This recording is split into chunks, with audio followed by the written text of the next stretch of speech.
Esan oje Esan ado. Maintenant, on Esan biele anyway Historian Aigbe Okosun.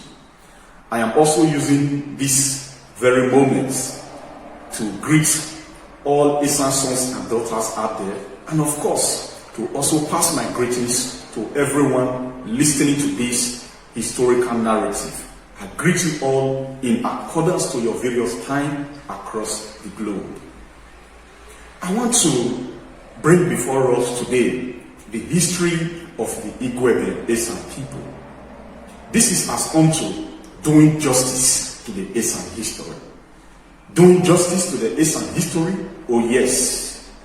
By reason of how the Benin has largely distorted our history, I deem it fit and see it necessary for me to come on board to come do justice to the Esan history.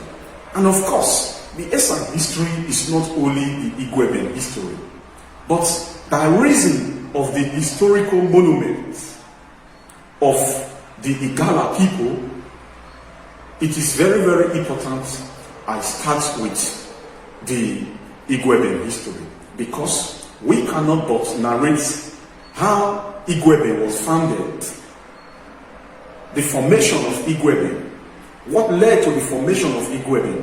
We cannot but narrate all these without mentioning the Ata Igala people, because there is historical monuments surrounding the formation of Igueben kingdom. Of course, really and truthfully, there was a war between the Ata Igala people and the Benin people.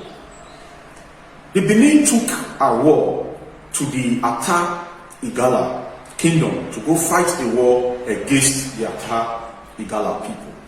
At about the year 1515, the Benin took a war to the Igala people, of which the Igalas defeated the Benins in that war. By reason of the defeat the Benins encountered in the hands of the Igalas, it was possible for the Igalas to carry away one of the Benin most valued masks. The Igalas took away one of the Benin most valued mask so as to serve to the Igalas and the world as evidence that the Igalas defeated the Benins at war. And to retain these historical monuments, the Igala kings now wear the Benin mask around their neck, such as to forever sustain the experience of the defeat the Benin suffered in the hands of the Igalas in that war during the year 1515. In the year 1516, the Benins gained some advanced weapons of war from the Portuguese because there was a certain trade relationship between the Portuguese and the Benins. A trade relationship of trade by barter, where the Portuguese exchanged weapons of war for the Benin rubber and other agricultural produce from the Benin or of the Benin. The Ata Igala people called this second war Imikmi. The second war the Benin took to the Ata Igala people, to the Ata Igala land, was called Imikmi by the Igala people. Yes, the Benin took the war to the Igala people 2 times, because the first time they went, they were defeated by the Igala people. So this time around, in the year 1516, they were able to acquire or gain weapons, sophisticated, more advanced weapons of war from the Portuguese by reason of the trade relationship between the Benins and the Portuguese. trade relationship of trade by barter, where the Portuguese exchanged some weapons of war for the Benin rubber and the Benin agricultural produce. So this second time, being that the Benin they now have advanced weapon of war in their possession, they reinforced again to go fight, to go continue this war. They lose the other time in the year 1515.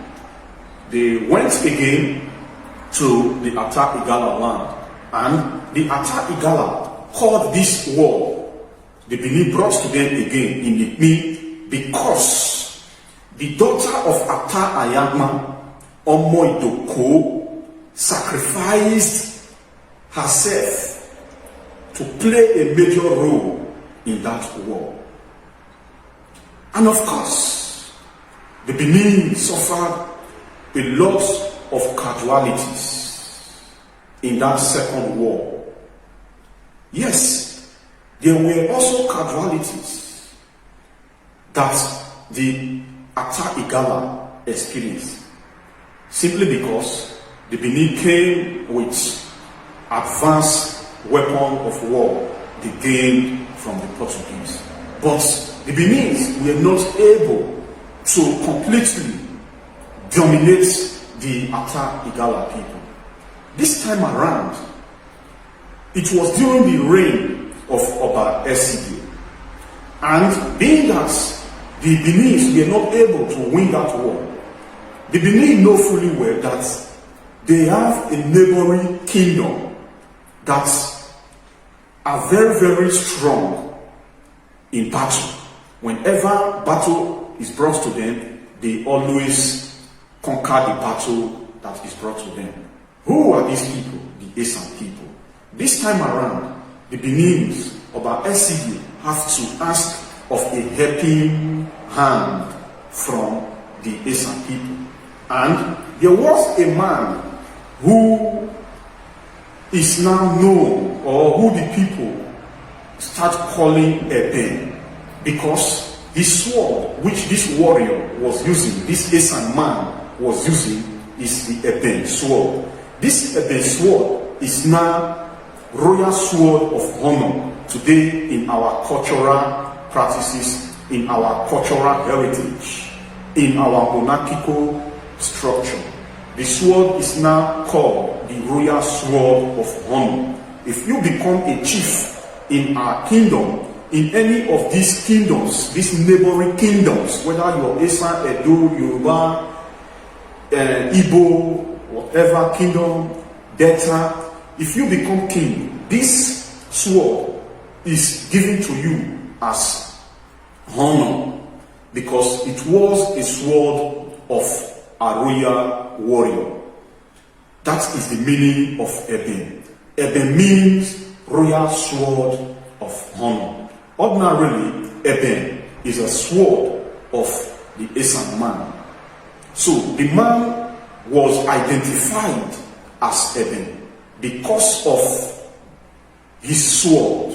You know, as at that time, whatever it is, whatever historical event that happened in any dispensation, that historical event will be used to identify a kingdom or a person. So, the sword of that Esan man, which is Igueben, was used to identify the man, and his name was now known, became known as Igueben. The history here is that the Benin has always distorted our history by reason of supremacy and domineering pursuits. For them to always arrogate to themselves as supreme over every other people, other people's history is distorted. And of course, the Esan history is largely distorted. The history that they narrate most of the time is half-truth. And half-truth is not truth. Half-truth is deception. Half-truths hypnotize people. So, You see, how did Igueben became? Now, when Oba Esigye sent for helping hand from his neighboring kingdom, which is known as the Esan people, it is also very important for us to also acknowledge, take into acknowledgement, recognition that there were Esan kingdom, settlement of Esan kingdom before the formation of Igodomigodo, before the formation of the later days Benin kingdom. There was Esan settlement, or there were Esan settlements already. So, being that the Benin perpetually experienced defeat in the war they took to the Igala people, they have to send for helping hand from their neighbors. And Igueben came to help the Benin's in that battle. So, within this year, or that year of 1516, Igueben and other of the Esan troops, Esan warrior, that went to go and help the Benin's, on their way going, they took a rest, they sat down for a moment, for a while, for some period of time. They ate and drank. They ate some farm produce and threw the leftover of that farm produce, those farm produce they ate, like vegetables, pepper, yam, pawpaw, corn. They threw the leftover away and they continued for their journey to attack Igala, to go help the Benin in that war. On their way coming back, after they must have assisted the Benin's in that war, Igueben and his troops, Esan troops, on their way coming back, that place they sat before to take a rest and eat, they saw that the farm produce they ate and threw away the leftover. They saw that that same place, those farm produce, they all germinated, like as if there was a particular farmer that came to cultivate and farm in that location. Those farm produce all germinated and they produced a large harvest: corn, vegetable, pawpaw, pepper, so on and so forth. So, and Igueben said to other of his brothers, his troops, Esan people, that, oh, this land, this virgin land means where no people are residing or living. There was nobody there, no kingdom there as at that time. So Igueben said, whoa, this land is fertile. This land is productive. This land, we have to have our kingdom here because this is a very fertile land.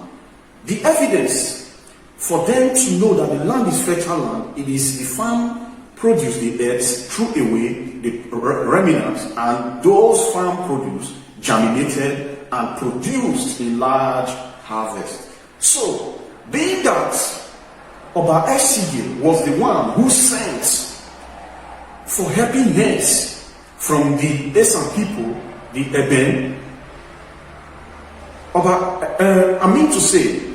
Igueben, this time around, have to say, okay, so that Oba Esigye will not be expecting us, we need to take a report to him, letting him know that we have decided to form our settlements, to form our kingdom here, because the land is fertile. So what did Igueben do?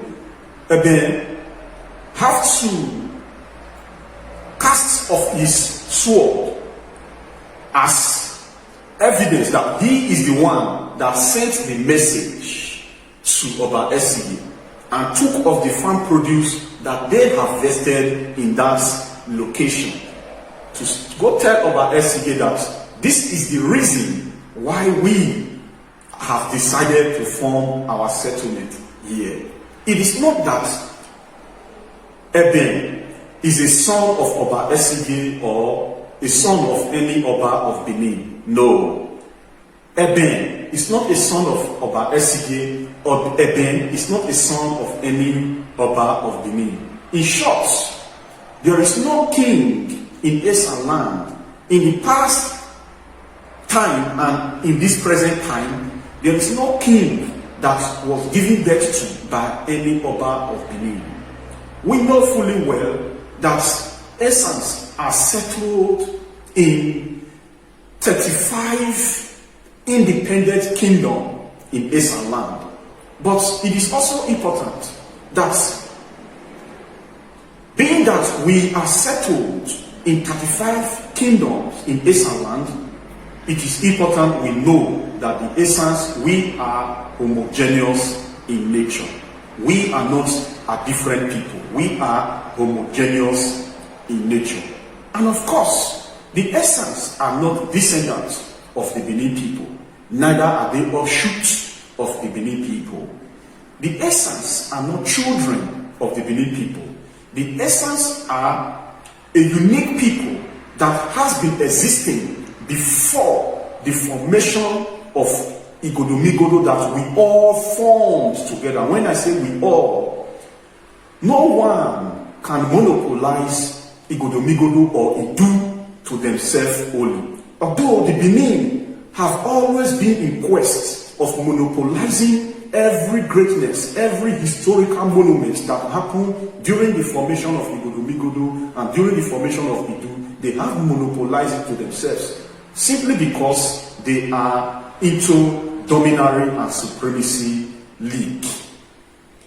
Igueben, Idu, every one of us have a stake in it. Whether you are Orobo, whether you are Ika, whether you are Igbo, whether you are Esan, whether you are Afema, whether you are Iwerion, whether you are Onwa, whether you are Igede, every one of us have a stake in Igueben before we continue again in our formations of our different kingdoms.